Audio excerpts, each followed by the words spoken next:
Hello everyone and happy Friday. Today is 4th of October. Now it's about 10 o'clock in the morning Moscow time. I'm Levan Gudadze and this is my first update for the day in which I will share all the main news that are making headlines in Russian media outlets and Russian language pages on different internet platforms. Later on today, I will try to also publish a new episode of headlines on YouTube and Rumble and their second news update on my Patreon page. Yesterday's headlines become quite popular. Many members of our community liked that video from central parts of Moscow. Although today weather is going to be rainy, and I don't know what I will do about that headline, but I will figure out something. Anyways, let's talk about news. And first of all, of course, RIA Novosti's report and many other media outlets here in Russia reported, based on Russian Defense Ministry statement, that Ugledar is completely liberated from Kiev regime and Kiev regime's forces. For some people, this information still may come as a sort of surprise because we did not hear in previous days any reports about some breakthrough that Kiev regime forces or Ugledar garrison of Kiev regime managed to or we did not hear even about some mass surrenderings in this city. Although there were reports that during the clearing operation, Kiev regime suffered huge losses. Many channels reported about it, and therefore it is most likely the case that vast majority of the garrison of the Ugledar was neutralized during this operation. So basically, Zelensky and his associates sacrificed this garrison as they did many times before in other places. They just sacrificed this garrison for little time to gain some little time there too. And even Ukrainian journalists and bloggers are pointing out that basically Zelensky wanted Ugledar to be holder until he will finish his visit in US, recent trip to US, and for this purpose, for this reason, this garrison was sacrificed.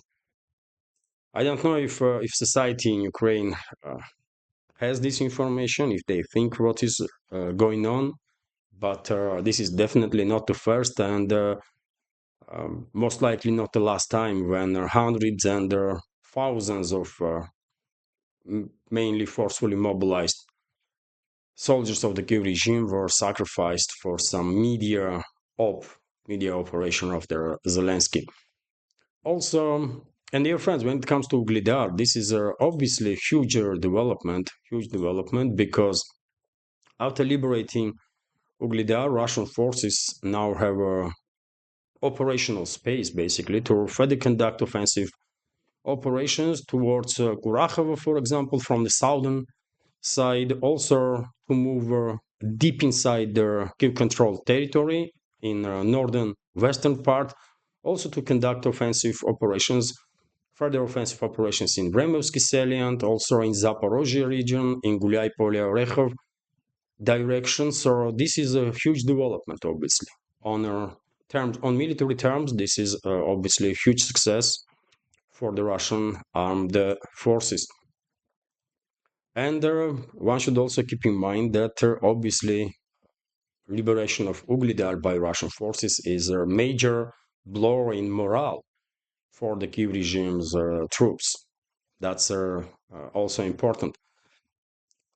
TASS news agency is reporting that during the last night, Russian air defense systems intercepted 18 drones that were launched by Kiev regime to strike deep inside the Russian territory. For this moment, there are no reports about casualties or any more or less significant damage on the ground. If any update on that, of course, I will report about it on my Telegram channel and during the next updates. RIA Novosti is also reporting that yesterday, Kiev regime's forces targeted Kurchatov city Kursk nuclear power plant, basically because explosion occurred not far away from this nuclear power plant. Yet another nuclear terrorism conducted by Kyiv regime and its western backers. So in the area of the city of Kurchatov, where the Kursk nuclear power plant is located, explosions occur due to fail of an intercepted Ukrainian drone, said the governor of the region, Alexei Smirnov. The Ukrainian UAV of an aeroplane type was suppressed by means of electronic warfare. As a result of its fail, explosions occurred in an economic structure that is not related to the Kursk nuclear power plant. The report says this drone did not reach power plant itself. It fell several kilometers away from the plant as a result of active work of Russian radio electronic warfare. But fact itself that Kurchatov is under long-range strikes, again, uh, definitely indicates and definitely demonstrates a true face of the Zelensky's regime and its Western backers. They are terrorists. They are terrorists. They are conducting nuclear terrorism, not the first, and I'm afraid not the last time. I wonder if Western media will even mention how many times Kyiv regime and its Western allies targeted the nuclear facilities on Russian territory. Um, Probably vast majority of Western societies has no idea uh, what kind of terrorist activities being financed by their money and by their elites, so-called elites. Vzгляд newspaper is also reporting that Russian ambassador in US, Anatoly Antonov, made quite a few interesting statements, and some may assume that these statements are also warnings, another warnings from Moscow. Let's go through this news so that the decision of the administration of the US President Joe Biden to strike deep into Russia could lead to a nuclear conflict. The Russian ambassador to the United States, Anatoly Antonov, stated in an interview with the Big Game program on the Channel 1, Antonov, and on the Big Game, they mean Big Geopolitical Game. This is a TV program. I don't watch TV, but news itself says that it was on Channel 1. So Antonov expressed concern about the possible decision of the US administration to encourage Ukraine to use long-range American systems for strikes deep into Russia, reports TASS. He stressed that such a step leads to escalation and paves the way for a nuclear conflict. Antonov noted the importance of preventing a nuclear war, stressing that there will be no winners in such a conflict. He added that Americans mistakenly believe that the nuclear conflict will be limited to Europe or Ukraine, and the responsibility for such development lies with their decision-making centers, including in the United States. Antonov also said that, and this is true, dear friends, if U.S. elites think they might further continue this escalation, further prolong this conflict with Russia, even up to deployments of their nuclear weapons, and then U.S. will stay out of the conflict. I mean, this is too delusional. This approach is just too delusional to even comment on it seriously.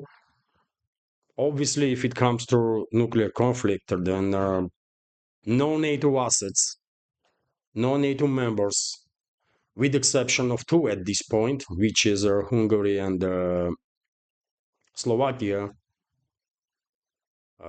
no other NATO member states will be safe. And I'm talking about states because in nuclear exchange, uh, we will talk about total destruction, total annihilation of their entire states, right? So let's hope it will not come to it, but Antonov has a point because if US leaders are thinking that they can provoke nuclear war in Europe and they can sit out behind the ocean, I mean, I don't know, man. As I said, they are so delusional that their approaches cannot be even commented seriously. Anyways, let's continue. It's the end of everything, really. Antonov is correct. There will be no winners in nuclear exchange because it's not just nuclear strikes themselves that will cause immense damage to humanity and to infrastructure, right? It's a nuclear winter. It's a nuclear winter that will finish finish because after explosions of their nuclear weapons, there will be immense fires on the globe, right? As a result of explosions, millions of tons of dust will go up in into atmosphere. As a result of fires, also millions of tons of dust, ash will go up into atmosphere, and as a result, planet will be covered with this smoke, right? And as a result, sunlight will struggle to pass through this layer of dust, and temperatures might drop several degrees for several years, which means there will be no crops, there will be nothing basically. Agricultural sector will be destroyed. All infrastructure that there is, supply chain, everything will be destroyed, and world will think into well post-apocalyptic era in which survival will be immensely, to survive will be immensely difficult if possible at all. So that's why here in Russia, experts are saying that nuclear exchange is the end of everything. So Antonov clearly has a point. He also said that the administration of US President Joe Biden is pushing the world towards a nuclear catastrophe. He noted that such actions do not contribute to peace and called Americans to understand the consequences of their actions. Antonov stressed that the use of missiles for strikes deep into Russia can affect their forces of nuclear deterrence, which will make a catastrophe inevitable. So very strong statements, very strong warnings from Russian diplomat once again, and one may only hope that Western ruling class are not as suicidal uh, as one may think, and they will reconsider their next steps. And maybe in that case, maybe if they are not truly suicidal, they will start de-escalating. Also, RIA Novosti is reporting that according to Antonov, very same Antonov, Russian ambassador to US, unfortunately, there are possibility that Russia and US may end up in direct confrontation. There are such risks. Let's translate these statements also. So the likelihood of an armed clash between Russia and the United States depends on Washington's further steps. The United States is wrong to think that attempts to test Moscow's strength will not lead to much tighter countermeasures than the current ones. Deputy Foreign Minister Sergei Ryabkov. This is Ryabkov, by the way. This is not Antonov, sorry. So Deputy Foreign Minister Ryabkov stated,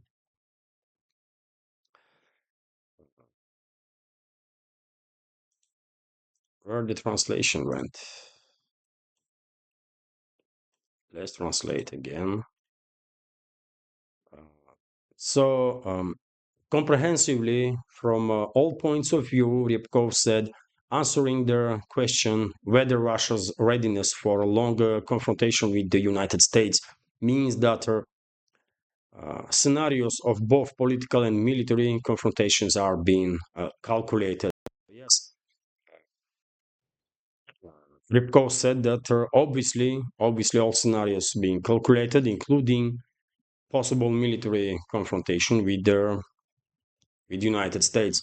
But yet again, maybe I am too optimistic, but I think it will not come to full-scale direct war between Russia and the NATO or Russia and the NATO member states.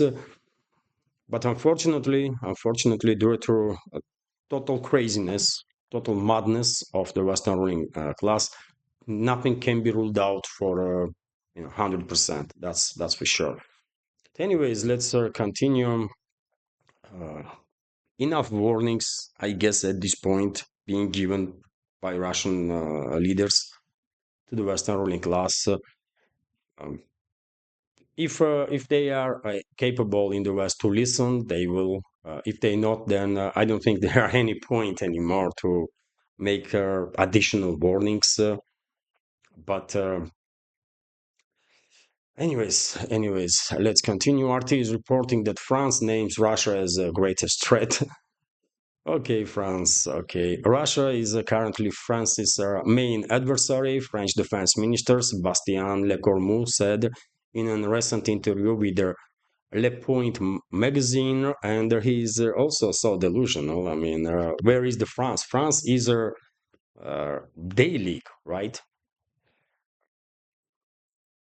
Or France not even play in a leagues. Uh, when Russia is a league, right? If you want, Russia is the apex predator, and France is prey. So French league will be P league, prey. So maybe French leadership should think about it. Russia demonstrated not just once, but many times to European states that they are, if they will mess around, they will find out hard way where their place is really. And let's not repeat history really. And France is no exception, isn't it? It was Russia that basically uh, destroy empire that Napoleon was building, right, in his dreams. So maybe this individual, Le Cornu, needs to read some history so that he will realize that in no universe, France can be seen as a sort of serious adversary for Russia. I mean, come on, man, you are there somewhere, you cannot even be seen. And Russia is on the top of the game. So just know your place, be cool, live your life, and don't mess around, and you will be okay. This is my message to French leadership, and I guess very same attitude here is in Russian leadership, among Russian leaderships also, because come on, man, France, really? I mean, we all see modern France, right? Like just recently during the opening of this so-called Olympics, man, and the country that is in such a state thinks that they can play on the same level with Russia. I mean, get real for God's sake, man. So I mean, our friends from France may don't like this, what you might know, but it's also fault of the French citizens that the state of their country is such appalling, right?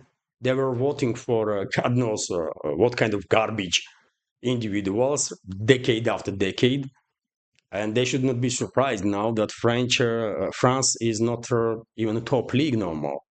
It's just a loosely relative country somewhere in Europe. That's all. Not even country, by the way, client state, quasi state that is dominated by Washington and London, right? When it comes to Washington, Paris and Washington were allies during the creation of US, but when it comes to London, well, historically speaking, there was a constant rival between France and Britain, but this battle was won decisively by London for sure, and they are dominating France for a quite while now. And I guess French people don't really like this, and that's why many are waking up to this reality and are now voting for right-wing parties that are more patriotic, at least in their statements. And who knows, maybe one day France will again have leaders that truly deserve respect, like they had de Gaulle, Chirac, Mitterrand. They have a rich history of decent leaders and their successes, but history. Anyways, let's continue. Too much talk about France, man. RIA Novosti is reporting that Prime Minister of Japan, new Prime Minister of Japan, Shigeru Ishiba, during one of his first statements, mentioned that well, priority for Japan is to further strengthen relationships with the US. And what a surprise this statement is, isn't it? Japan is occupied by US, never gained independence since the Second World War, and the Japanese political class is run by CIA, right? So therefore, it is only understandable that whoever is in formally in a position of power in Japan, they always plead their allegiance to Washington, just to stay on safe side because someone in CIA may don't like their actions and who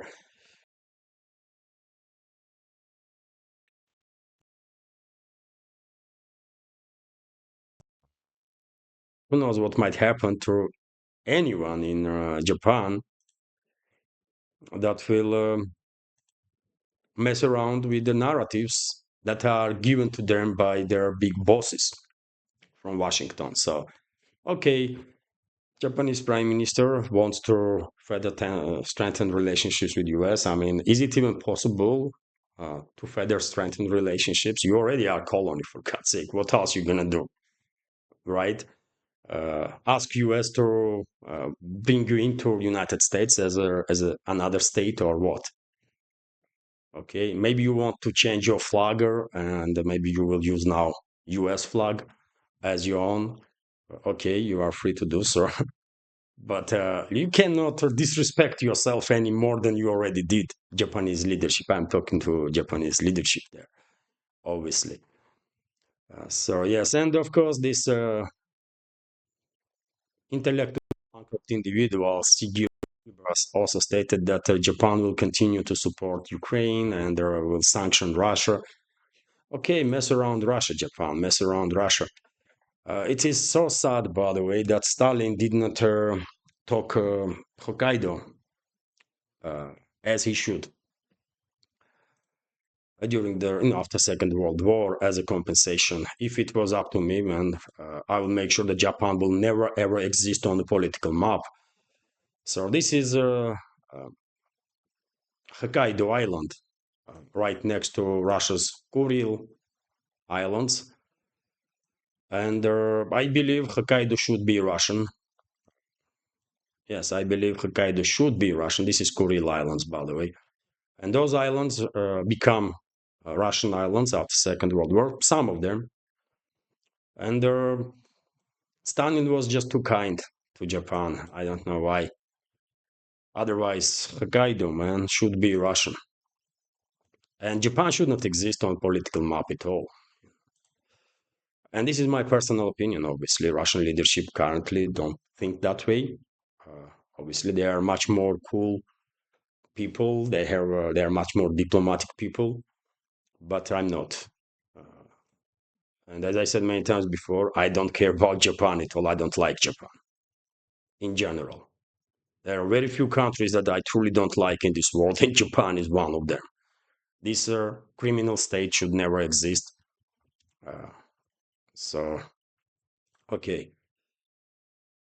let's continue now. RIA Novosti is reporting, and dear friends, if you want opinions from citizens of Russia, at least some opinions of some citizens, then there we go. RIA Novosti is reporting that Iran sent some warning messages to the US after a recent strike that Iran conducted on Israel. Let's translate this news. After their strikes on Israel, Iran sent a message to United States with the mediation of Qatar, in which it warned that it would no longer show unilateral restraint. Al Jazeera TV channel reports citing on Iranian officials.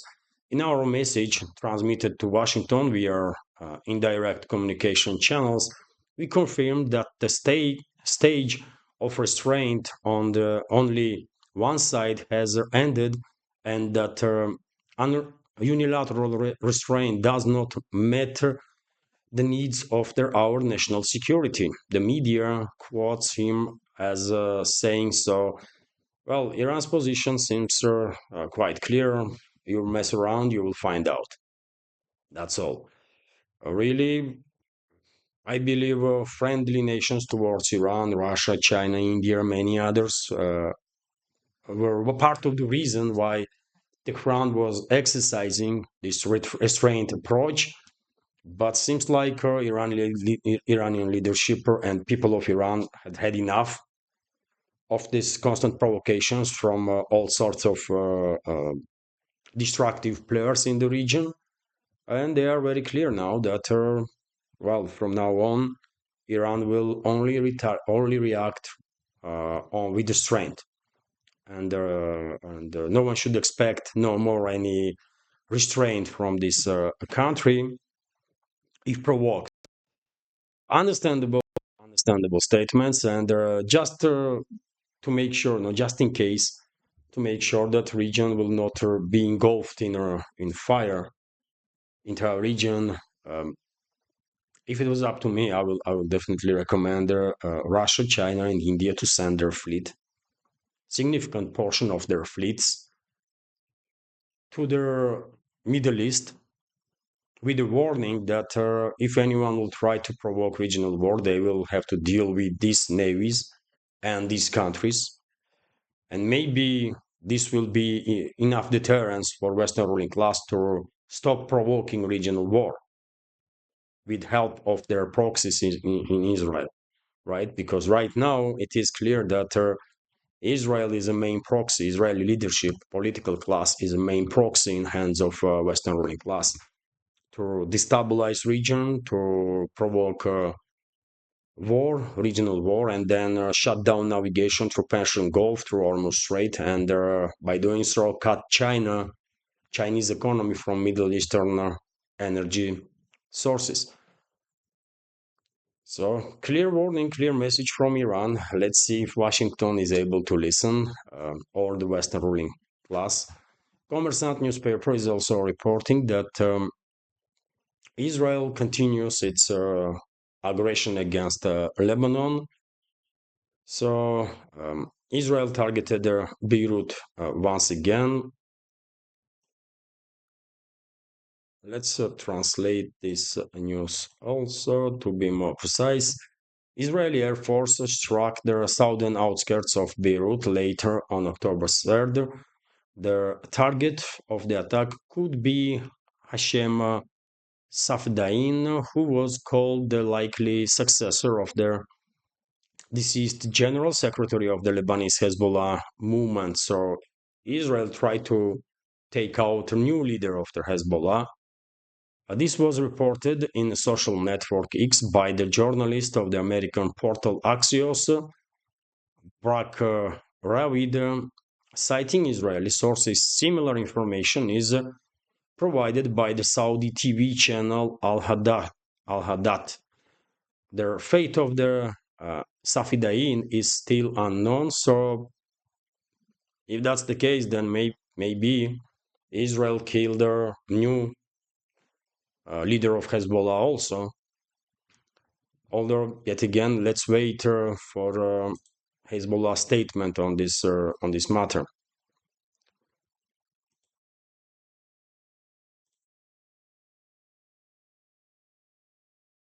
Also, information, dear friends, that Israeli aviation during the nighttime targeted a checkpoint on a border crossing between Syria and Lebanon, and this international highway basically is shut down now due to these strikes. I don't think Israel will be able to stop any close cooperation between Syria and Lebanese Hezbollah by shutting down border crossings. There may be and probably are many other crossings that can be used for that purpose. But anyways, RT is reporting that according to Macron, president of France, EU could die. Okay, I mean, who cares, really? But let's go through this news anyways. So the EU economy to become more competitive with the US and China, or it could die. French President Emmanuel Macron stated that the Berlin Global Dialogue event on Wednesday. According to Macron, the 27 nation bloc is failing behind Washington and Beijing, both having outstripped the EU in economic output and investment. He warned that European Union is in a very precarious situation and could face problems if it fails to deepen its single market and to resolve fragmentation. Excuse me, dear friends. This flu is still here. So the EU could die. We are on the verge of very important moment, the French president stated.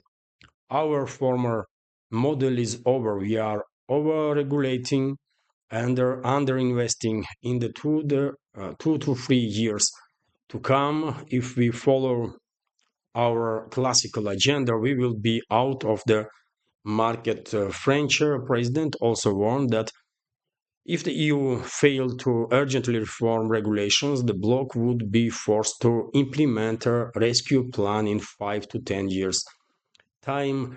Well, these people that are formally in charge of EU, Brussels bureaucrats and bureaucracy of their many EU member states, or the Western ruling class in general, seems to not to be able to understand that only way Europe would have a chance to maintain its prevalence, or how should I say, its importance, or uh, only way to maintain its presence on the world stage as a important player is was if Europe would cooperate with Russia.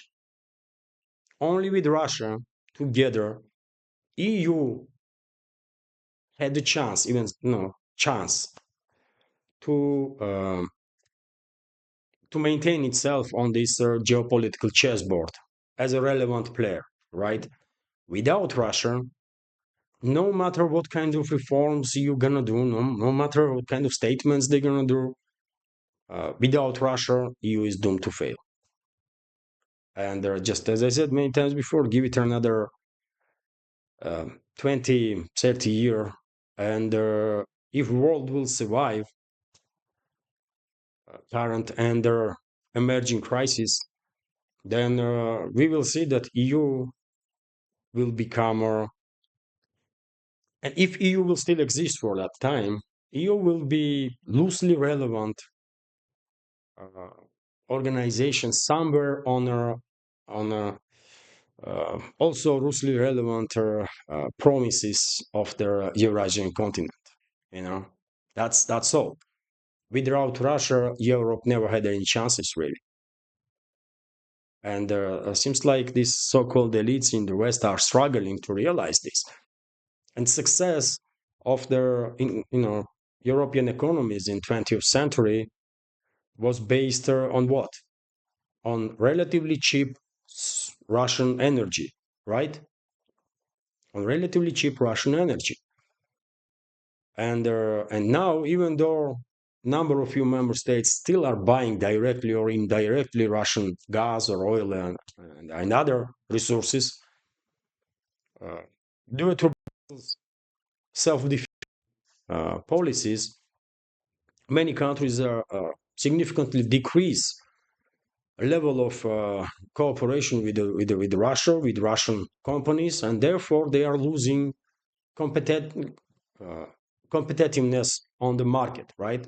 And this process cannot be stopped. This process simply cannot be stopped. So therefore, in one hand, Macron is correct. EU is dying already, but in other hand, he is wrong if he thinks that with some reforms they can turn the tide. What kind of reforms? They're gonna rebuild relationships with Russia in 1 year or 2 years? No, it's not happening, right? It will take decades at least. Even if Western ruling class would want to rebuild relationships with Russia, I mean, who gonna trust them right here? Who gonna trust any European politician?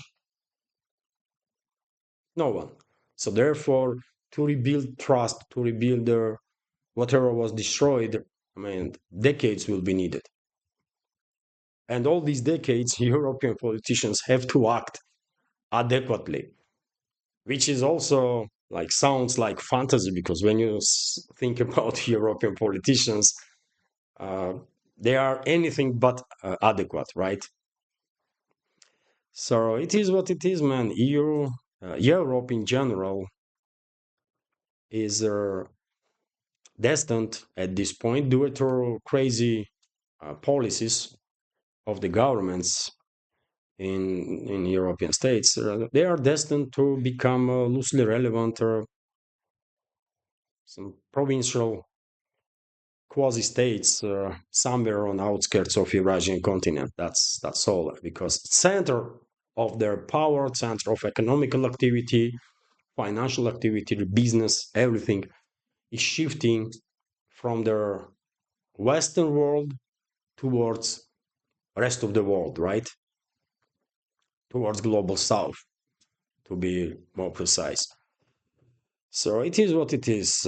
And on this very topic of crisis in Europe, RT is reporting that EU car industry faces a horror fail.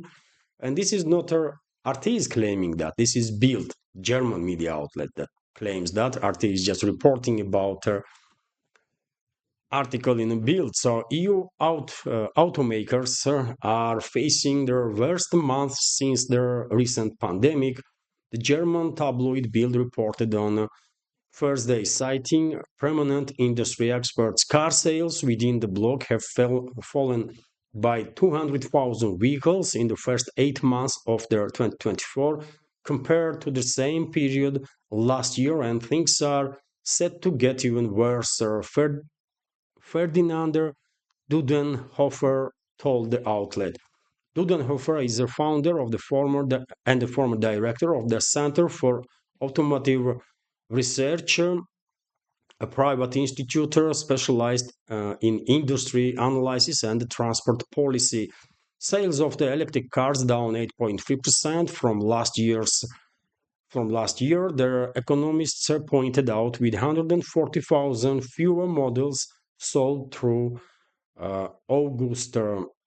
Important large car markets such as Germany and Italy were already slightly down in the first 8 months of the year, he noted, worrying that things are not getting better. According to Hofer, car manufacturers are now seeking to compensate for their losses by increasing prices. Their 20 most popular gasoline powered car models are already approximately 10% more expensive. He told them Bill, the next few months will be very difficult for the industry, worse than it was during the pandemic. He predicted Germany is about to be hit particularly strongly, according to their expert, with the market not expected to recover before 2026. And I don't think market in Europe will recover after 2026 or ever.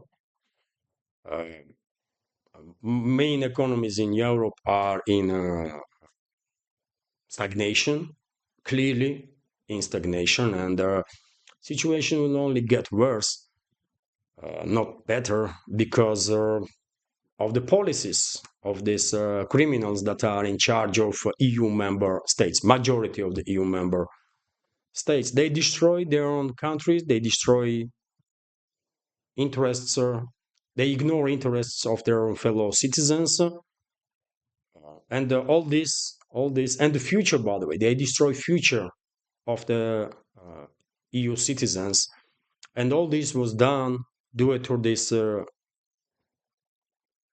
sickness, mental sickness of these individuals that are in charge of EU, because Russophobia is a sickness, right?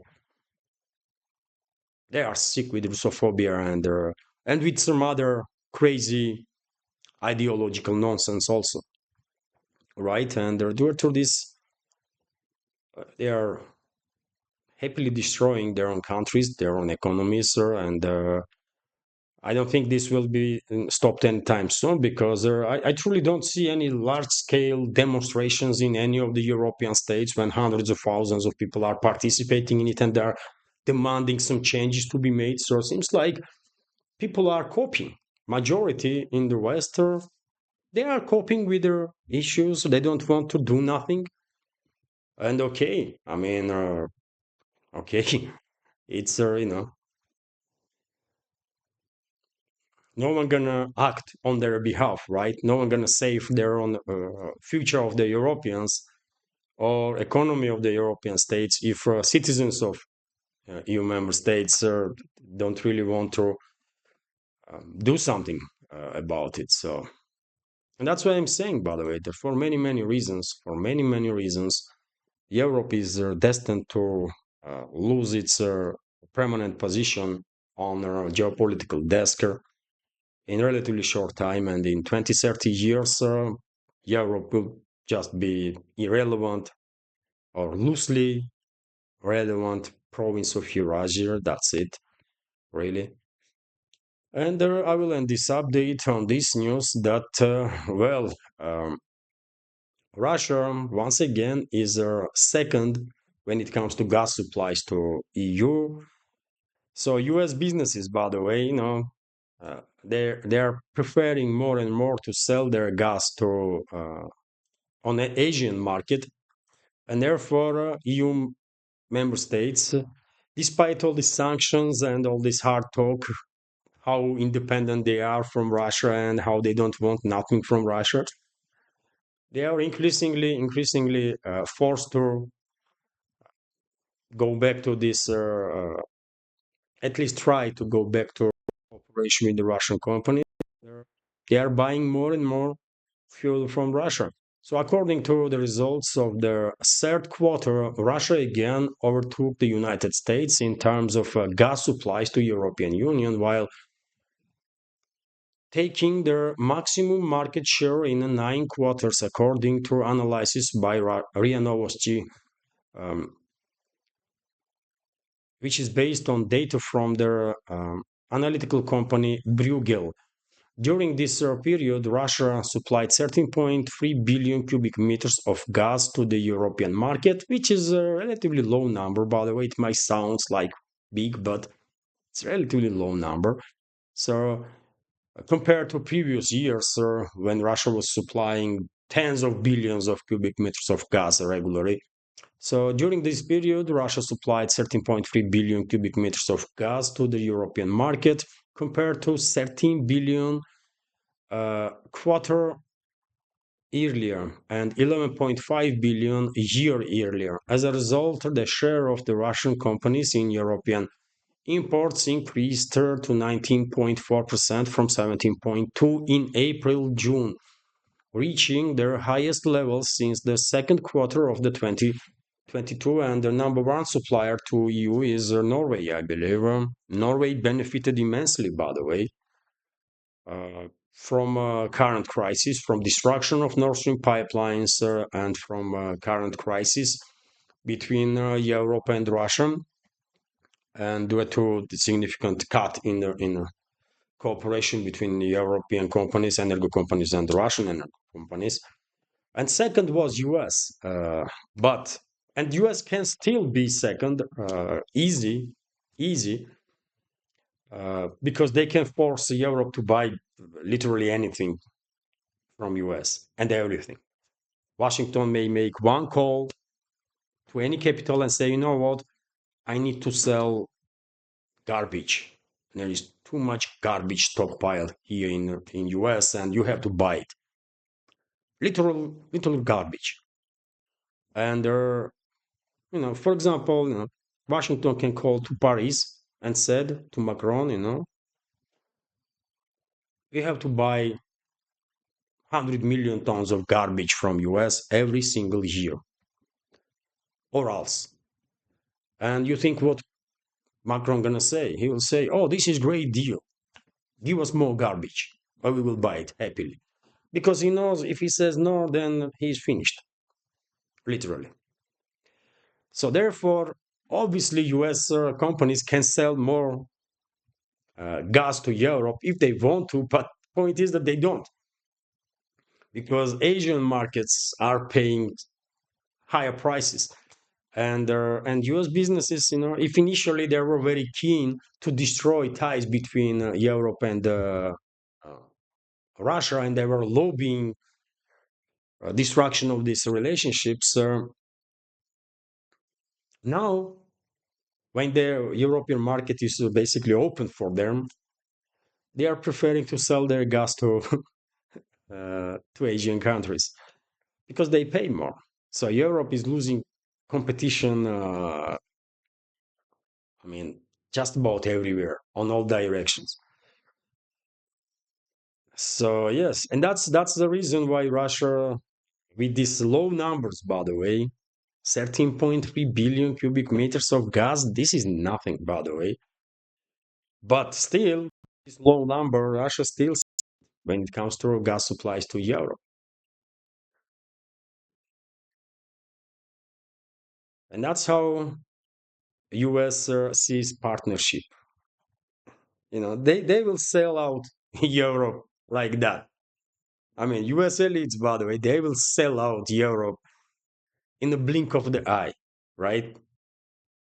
And the energy companies of US are exactly demonstrating that. On Asian market, they will receive a dollar more for their gas. They will sell it to to that market. So it is what it is, man. It is what it is. I'm not happy to see decline of Europe, but because after all, let's be clear, uh, we are, part of one culture, right? And some may argue that even part of one history.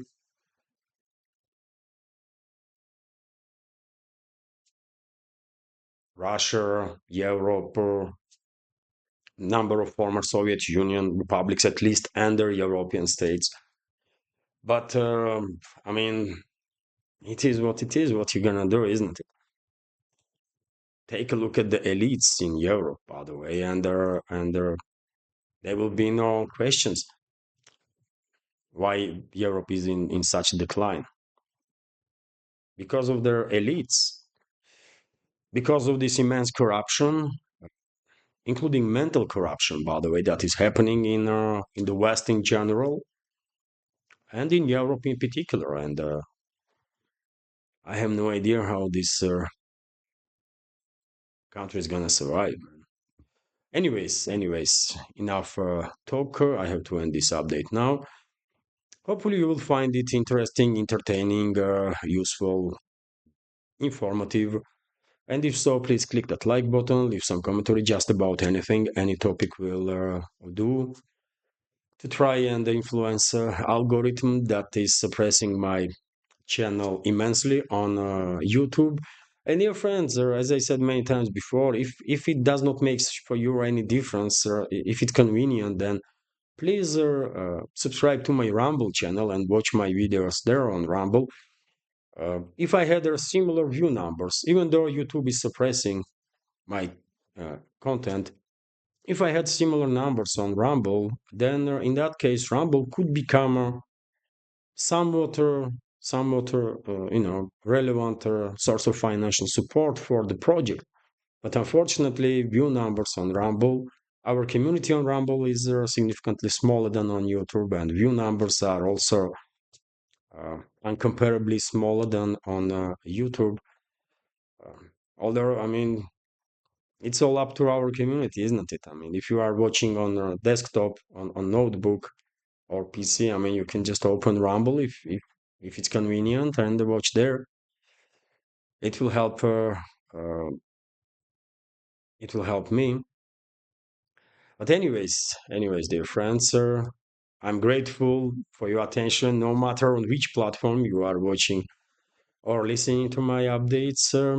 And if you like my work, if you like my honesty, if you like to hear information from the real person, not some sort of actor, but a real person with real emotions, and if you think me or me and my channel deserve to exist in this field of news and political commentary, please consider to support my work with small donations through PayPal platform or Boosty platform, which also allows to donate, or by subscribing to my Patreon page. All the links are under this video in description box and in the pinned comment. And as I said many times before, monthly subscription on my Patreon starts from $5. And I'm truly hopeful that before end of this year we will manage to reach 200 members. Our community will reach 200 members on Patreon, because in that case, most likely this project will finally reach the point when survivability not a major question month after month after month. So if you can, dear friends, support my work in the long terms, please consider to subscribe to my Patreon. I have plenty of extra content there. So yes, all the links on this video in the description box and in the pinned comment. This is it for now. As I said, dear friends, I'll try to make headlines, new episode of headlines today later on, and headlines will be of course on YouTube and Rumble. And the second news update on my Patreon. Let's see if there will be not too rainy day, then I will go outside and record some updates there. Yesterday's video, as I said, many members of our community liked yesterday's headlines, and I hope our Patreon community also finds interesting my second update there on Patreon and on a boost. So yes, this is it for now. Have a great day and take care.